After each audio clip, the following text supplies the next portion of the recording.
Napakarami ko na nagawang portrait tattoo. Black and gray, colored. Masasabi ko na halos karamihan sa gawa ko ay puro portrait. Pero dito lang talaga ako na-challenge, dito sa isa na to. Well, kung gusto nyo malaman ang buong kwento, panoorin nyo hanggang dulo. Mapagpalang araw sa lahat, ang piyesa natin ngayon ay colored portrait.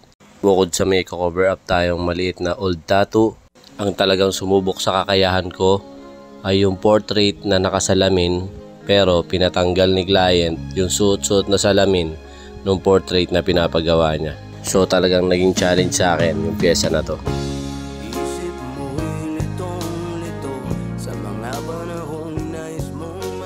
Siya nga pala si Sir Arcel ng Quezon City.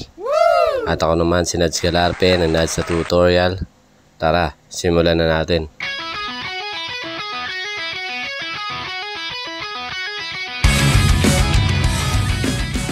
Sa pyesa na to, ang mga size ng needle na gamit natin, kadalasan pag gumagawa tayo ng portrait, 3RL, 9M1, 15M1, at saka 15 round magnum o 15cm o curved magnum kung tawagin. So dito sa mga part na ginagawa natin, gaya dito sa buhok, ganyan lang po yung hagod natin. Ang gamit po natin dyan is 15 magnum. Pwede po kahit anong size ng magnum kung saan kayo makakagawa ng komportable. Depende sa size ng ginagawa nyo, yung size ng buhok, yung lapad ng buhok. Doon po kayo bumase kung anong size ng mga magnum yung gagamitin nyo. Tapos ang hagod natin, para tayong nagla-line. Pero magnum po yung gamit natin. Parang pa-brush po yung gawa natin. Tiyagaan lang, hindi sa una makukuha mo agad yung mga strand ng buhok. Siyempre, paulit-ulit mong dadaanan para makuha mo yung tamang tsura nung ginagawa natin na buhok.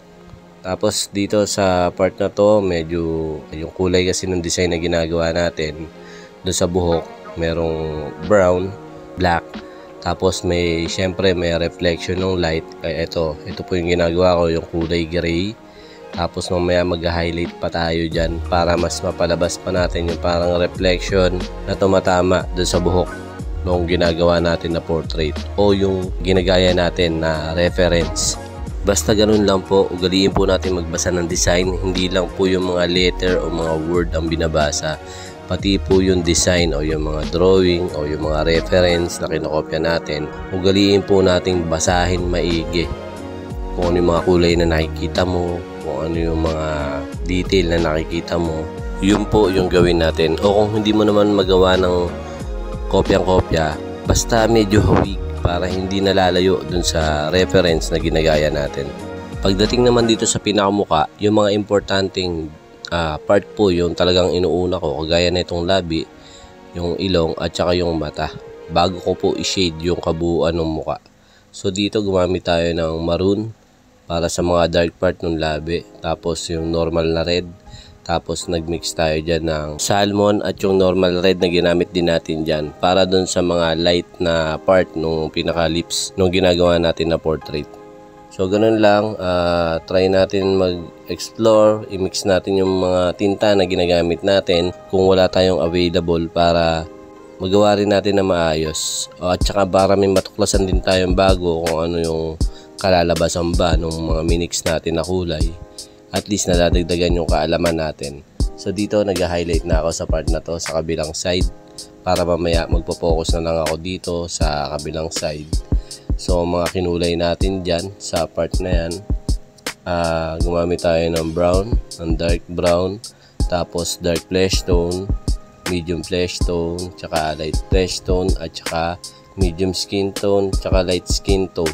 So halo-halo na, talagang yung transition yan medyo na challenge din talaga tayo kasi gaya niyan pinatanggal yung salamin. So talagang ang hirap kung paano ko siya palalabasin na talagang kamukha pa ba nung misis niya o nung portrait na pinapagawa niya, kasi iba yung itsura ng nakasalamin sa biglang mawawalan siya. Okay lang kung kabisado ko yung itsura nung mukha nung asawa niya, syempre ibang tao yan, hindi ko naman kilala kung sino talaga o ano ba talaga yung itsura niya kung wala siyang salamin. So ginawa ko na lang talaga lahat ng makakaya ko para sa pyesa na to kasi talagang na-challenge ako dito sa piyesang to na na-request ni client. So eto na nga po, nag-highlights na po ako. Ang gamit ko po dyan, light gray po. Bukod po dun sa gray na kinulay ko kanina, mas pinalight ko pa po yung gray na gamit ko para ipang-highlight dun sa buhok niya. At yun, maraming salamat sa panonood. Masaya si client sa resulta ng tattoo niya.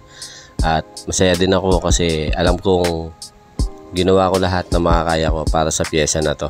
At sana may naibahagi din ako sa inyo kahit papano. Kaya don't forget to follow and share. Pero pusuan mo muna bago mo i-share. Muli, ako si Nads Galarpe ng Nads sa Tutorial. Hanggang sa mga susunod na video, God bless sa atin lahat at maraming salamat.